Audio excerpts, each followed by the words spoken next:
पहली fantastic four अभी release भी नहीं हुई और अगली फैंटास्टिक फोर मूवी कब आएगी ये पता भी चल गया। और इसके अलावा नई black panther movie, blade 3, secret Wars के बाद आरडीजे के डॉक्टर डूम का आगे कंटिन्यू करना। तो भाई आज मार्वल के बाजार से इतनी सारी नई ताजी अपडेट्स लेकर आया हूँ कि अगर इनमें से एक भी तुमने मिस कर दी तो एज अ मार्वल फैन नुकसान तुम्हारा ही है। पहलियां बुझाने कोई मतलब नहीं, सीधे से अपना घिसा पिटा इंट्रो देकर वीडियो शुरू करते हैं। हेलो गाइस, मेरा नाम है Himanshu and you are watching the bus beam show. तो रिसेंटली सिने यूरोप के इवेंट में केविन फाइगी ने फैंटास्टिक फोर और डूम्सडे के बीच सीधा कनेक्शन होने वाला है ये बता दिया। उन्होंने कहा कि फैंटास्टिक फोर मूवी की एंडिंग डायरेक्टली कनेक्टेड होगी एवेंजर्स डूम्सडे से। यानी इसका सीधा सा मतलब ये है कि अगर तुम एवेंजर्स डूम्सडे के लिए एक्साइटेड हो, जाहिर सी बात है होगे, कहने कोई बात नहीं है, तो इसे समझने के लिए, इसकी स्टोरी समझने के लिए तुम्हें फैंटास्टिक फोर को डेफिनेटली देखना ही पड़ेगा। क्योंकि एवेंजर्स डूम्सडे से जुड़े ऐसे बहुत से सवाल है जिनका जवाब हमें फैंटास्टिक फोर के एंडिंग और स्पेशली उसके पोस्ट क्रेडिट सीन से मिलेगा। लाइक इस सवाल का जवाब मिल जाएगा कि क्या आरडीजे का डॉक्टर डूम फैंटास्टिक फोर के रेट्रो यूनिवर्स से आता है या फिर किसी और ही यूनिवर्स से आता है। क्या फैंटास्टिक फोर दुनिया को गैलेक्टस के कहर से बचा पाएंगे? यानी अगर फैंटास्टिक फोर ना देखी और डायरेक्ट डूम्सडे देखने चले गए तो भाई कहानी का कुछ हिस्सा आप मिस कर दोगे। लेकिन इस मूवी और डूम्सडे के बीच में ये जो कनेक्शन है ये एग्जैक्टली क्या हो सकता है? तो देखो, आरडीजे के डॉक्टर डूम की बैक स्टोरी, उसके ओरिजिन को लेकर मैंने ठीक ठाक अमाउंट में वीडियोस बना दिए हैं और जितना मुझे लगता है पर्सनली आई थिंक कि आरडीजे का डॉक्टर डूम वो पदुडू पास्कल के रेट्रो यूनिवर्स से तो कतई नहीं होने वाला, वो किसी और ही यूनिवर्स से आता होगा। क्योंकि तुम खुद सोचो, अगर डूम फैंटास्टिक फोर के यूनिवर्स से होता तो क्या हमें टीजर में या ट्रेलर में कहीं कुछ तो हल्का सा उसका टीज दिखाया जाता ना। मार्वल आरडीजे को इतना सारा पैसा दे रहा है तो जाहिर सी बात है अगर आरडीजे पिक्चर में है तो वो उनके पिक्चर में होने का फायदा तो उठाएगा ही ना मार्केटिंग में। यानी आरडीजे का कोई टीज, कोई हिंट कुछ तो मिलता, बट ऐसा कुछ भी नहीं मिला। प्लस अभी फैंटास्टिक फोर की जो पब्लिक स्क्रीनिंग हुई थी उससे जो लीक्स निकल कर आए थे उसमें भी मूवी में आरडीजे के डूम होने का मतलब लाइक कोई लिटरल कोई लीक आया ही नहीं। सीधे ये बताया गया कि फैंटास्टिक फोर के पोस्ट क्रेडिट सीन में डॉक्टर डूम आएगा। तो अगर अभी भी तुम्हें लगता है कि फैंटास्टिक फोर में डॉक्टर डूम आ रहा है तो भाई सच बता रहा हूं, लिख कर रख लो, नहीं आ रहा है। यानी सीधी सी बात है कि आरडीजे का डॉक्टर डूम फैंटास्टिक फोर के यूनिवर्स से है ही नहीं है। तो फिर फैंटास्टिक फोर और डूम्सडे के बीच कनेक्शन कैसे होगा? क्यों केविन फाइगी बोल रहे हैं कि फैंटास्टिक फोर डूम्सडे से डायरेक्टली कनेक्टेड होगी? तो उसका जवाब है ये फ्रैंकलिन चौधरी वो छदरी लौंडा है जो आगे जाकर मार्वल को रीबूट करेगा। एक्चुअल में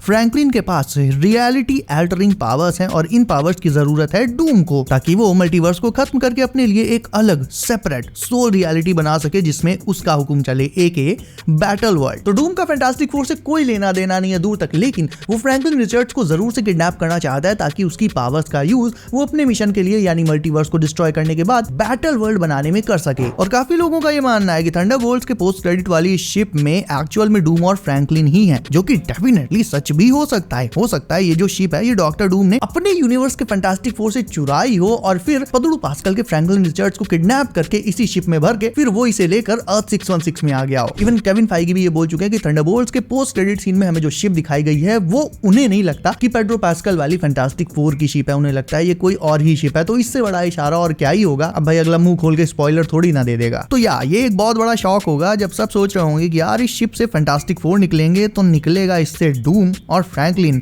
तो डूम ने फ्रैंकलिन को कैसे, कब और क्यों किडनैप किया ये हमें दिखाया जाएगा फैंटास्टिक फोर में, आई मीन उसके पोस्ट क्रेडिट सीन में। क्योंकि रिसेंटली फैंटास्टिक फोर की जो पब्लिक स्क्रीनिंग हुई थी उससे तो ये सुनने में आया था कि पोस्ट क्रेडिट सीन में डॉक्टर डूम फ्रैंकलिन रिचर्ड्स के पास बैठा उसे घूर रहा था। अब क्योंकि वो पब्लिक स्क्रीनिंग थी तो जो मेन मूवी रिलीज होगी उसमें पब्लिक स्क्रीनिंग के बाद कुछ एक सीन्स मॉडिफाई भी कर दिए जाते हैं, रीशूट वगैरह हो जाते हैं। यानी एक्चुअल जो पोस्ट क्रेडिट सीन होगा उसमें हमें एक्चुअल में डूम का आना और फिर उसका फ्रैंकलिन को किडनैप करना और फिर उस शिप में जाते हुए उसे प्रॉपर दिखाया जा सकता है। तो ये वाला जो कंफ्यूजन चल रहा है काफी टाइम से कि थंडरबोल्ट्स वाली शिप में कौन है आखिरकार, फैंटास्टिक फोर है, डूम है, आखिर कौन है, तो ये कंफ्यूजन मुझे ऐसा लगता है कि फैंटास्टिक फोर के पोस्ट क्रेडिट सीन में डेफिनेटली भाई क्लियर होने वाला है। तो हमारा फ्रैंकलिन चौधरी ही वो कड़ी है जो फैंटास्टिक फोर को डूम्सडे से कनेक्ट करेगा। तो भाई पहली बिग अपडेट तो ये थी। एंड नाउ सेकंड जो उससे भी बड़ी अपडेट है वो ये है कि फैंटास्टिक फोर अभी रिलीज हुई नहीं और फैंटास्टिक फोर के सीक्वल पर काम ऑलरेडी शुरू हो चुका है। इसके अलावा और कौन कौन सी नई मार्वल मूवीज अब आने वाली हैं और सबसे बड़ा सवाल, क्या आरडीजे का डॉक्टर डूम सीक्रेट वॉर्स के बाद भी कंटिन्यू करने वाला है? ये सब अब तुम्हें बताता हूं। पहले तुम मुझे बताओ वीडियो को लाइक किया या नहीं किया है तो कर दो। तो देखो भाई सीन ये है कि डिज्नी और मार्वल वालों की तरफ से ये कहा गया था कि हाल फिलहाल में उन्होंने ज्यादा मूवीज और शोज बनाने के चक्कर में क्वालिटी पर ध्यान ही नहीं दिया और इसी वजह से उनके काफी सारे शोज बेकार हो गए, कुछ मूवीज भी बेकार हो गई।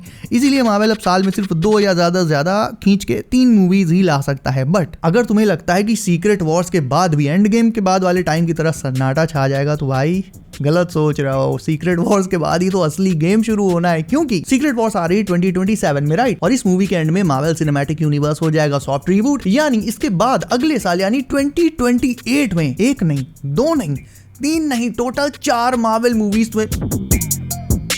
मूवीज तुम्हें मिलने वाली हैं। ऐसी रिपोर्ट्स है गाइस कि मार्वल 2028 की स्लेट में टोटल 4 बड़ी मूवीज प्लान कर रहा है। अब ये मूवीज कौन कौन सी रहेंगी, तो सबसे पहले तो इसमें आती है फैंटास्टिक फोर 2, और इसमें कोई बहुत सरप्राइजिंग बात नहीं है। हम सब जानते हैं कि जो नई फैंटास्टिक फोर टीम आई है यही अब आगे आने वाले कई सालों तक as new Fantastic Four continue करेगी। तो हाँ, इस पर तो इवेंचुअली काम शुरू होना ही था। तो 2028 की स्लेट में एक मूवी तो ये हो गई फैंटास्टिक फोर का पार्ट 2। उसके अलावा 2028 की इसी लिस्ट में और भी मूवीज हैं, जैसे कि blade and black panther 3। Blade तो देखो काफी टाइम से डिले ही होती आ रही है, लोग इंतजार कर करके पक गए हैं, लेकिन ब्लेड भाई नहीं आई तो नहीं आई। और रही बात बीपी यानी ब्लैक पैंथर की, तो भाई र्यूमर्स हैं कि एक नया ब्लैक पैंथर हमें बैटल वर्ल्ड में देखने को मिलेगा ही। सो ब्लैक पैंथर की 3rd मूवी भी 2028 में आ सकती है, और यार उम्मीद करते हैं कि फिर से इसमें शूरी ना आ जाए। तो फैंटास्टिक फोर पार्ट 2, बीपी और ब्लेड, 3 मूवीज तो ये हो गई। इसके अलावा अब मैंने तुमसे 4 मूवीज बोली थी ना, तो चौथी मूवी कौन सी होने वाली है, तो एक्चुअल में रिसेंटली डिज्नी ने ये अनाउंस किया है कि 2028 में, डेट याद कर लेना,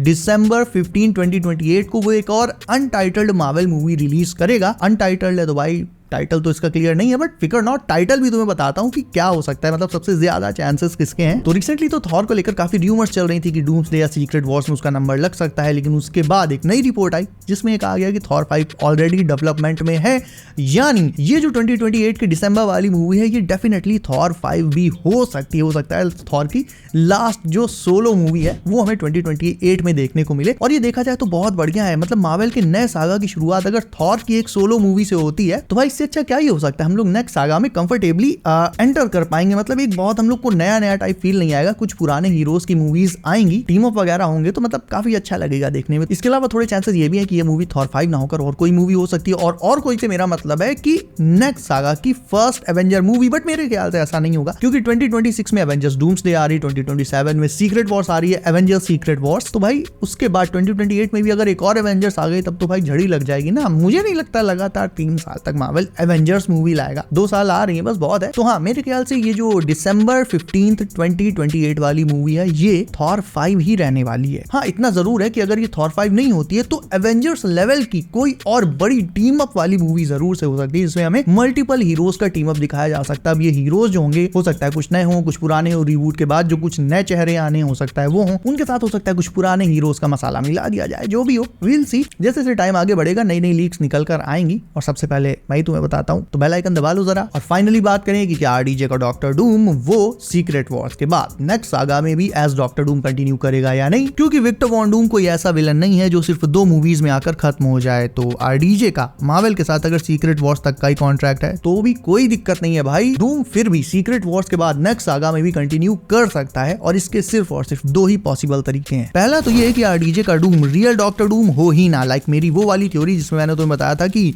demon in an armour comics की ही तरह Victor von Doom Tony Stark के साथ बॉडीज को स्विच कर ले, अपनी कॉन्शियसनेस, अपना माइंड वो टोनी की बॉडी में डालकर उसे कंट्रोल करे, दुनिया को लगे कि ये जो जितने भी कांड कर रहा है ये आरडीजे का डॉक्टर डूम कर रहा है। बट सीक्रेट वॉर्स के एंड में जब आरडीजे का डॉक्टर डूम हार जाए तब हमें लाइक एंड में या पोस्ट क्रेडिट सीन में ये दिखाया जाए कि भाई एक्चुअल में वो उसकी बॉडी को केवल कंट्रोल किया जा रहा था, जो रियल डॉक्टर डूम है वो कोई और ही एक्टर है, और फिर वो जो रियल डॉक्टर डूम है वो फिर नेक्स्ट सागा में कंटिन्यू कर सकता है। तो ये मेरे ख्याल से बहुत ही एक तगड़ा और मतलब लॉजिकल तरीका रहेगा, और देखा जाए तो कहीं ना कहीं कॉमिक से भी इसके तार जुड़े रहेंगे काफी हद तक। तो पहला तरीका तो ये है जिससे डूम सीक्रेट वॉर्स के बाद नेक्स्ट सागा में कंटिन्यू कर सकता है, जहां वो एवेंजर्स प्लस म्यूटेंट्स दोनों के लिए खतरा बन जाएगा। और सेकंड तरीका बहुत सिंपल है, सिंपल सी रिकास्टिंग। मार्वल आरडीजे के जाने के बाद नए सागा में एक नया विक्टर वॉन डूम इंट्रोड्यूस कर सकता है with a proper origin story and all, जो कि देखा जाए तो अभी तक एमसीयू में नहीं हुआ। तो इस नए डूम के कारनामे सिर्फ एक ही अर्थ तक लिमिटेड रहेंगे, क्योंकि काफी पहले मैंने तुम्हें एक वीडियो में बताया था कि सीक्रेट वॉर्स के बाद मल्टीवर्स के सारे यूनिवर्सेस एक ही रियलिटी में मर्ज हो जाएंगे, और इस एक सिंगल यूनिवर्स में ही A to Z सारे हीरोज एग्जिस्ट करेंगे, इंक्लूडिंग न्यू एवेंजर्स, म्यूटेंट्स और बाकी के जो भी दूसरे हीरोज हैं जो अभी इधर उधर बिखरे हुए हैं, सबके सब एक ही जगह उस एक ही रियलिटी एक ही दुनिया में आ जाएंगे। और मार्वल के इस नए सिनेमैटिक यूनिवर्स में हमें बहुत ही कॉमिक एक्यूरेट और बहुत ही like grounded and classic type के एडवेंचर्स देखने को मिलेंगे, बहुत सारे नए नए टीम अप्स होंगे। और भाई टीम अप्स की बात अगर आई है तो तुम्हें बता दूं कि फिर सीक्रेट वॉर्स के बाद जो नया सागा स्टार्ट होगा उसमें बिल्कुल ऐसे टीम अप्स हो सकते हैं बिल्कुल इम्पॉसिबल, जो तुमने कभी सपने में भी ना सोचे हो। क्योंकि अभी तक देखो मार्वल का हीरोज एंड उसके विलन्स का मतलब जो राइट्स वाला चक्कर था बहुत लंबा रायता फैला रहता था। फैंटास्टिक फोर के राइट्स फॉक्स के पास थे, एक्समैन के राइट्स भी फॉक्स के पास थे, और अभी देख लो स्पाइडरमैन के जो राइट्स हैं वो भी पूरी तरह से मार्वल के पास नहीं है, सोनी के पास भी है। यानी ये जो राइट्स वाले चोचले हैं ना बड़े कॉम्प्लिकेटेड है, और यही रीजन है कि अभी तक हमें सोनी के वेनम और मार्वल के स्पाइडरमैन के बीच का बैटल देखने को नहीं मिला है, जो कि एक्चुअल में होना चाहिए। उसकी जगह तुम्हें मॉर्बियस मिलेगा और क्रेवन द हंटर मिलेगा बस। लेकिन मार्वल धीरे धीरे इन सारी चीजों को सही कर रहा है, सॉल्व कर रहा है। उसने एक्समैन के राइट्स ले लिए, फैंटास्टिक फोर के राइट्स ले लिए। आने वाले टाइम में और भी चीजें क्लियर हो जाएंगी और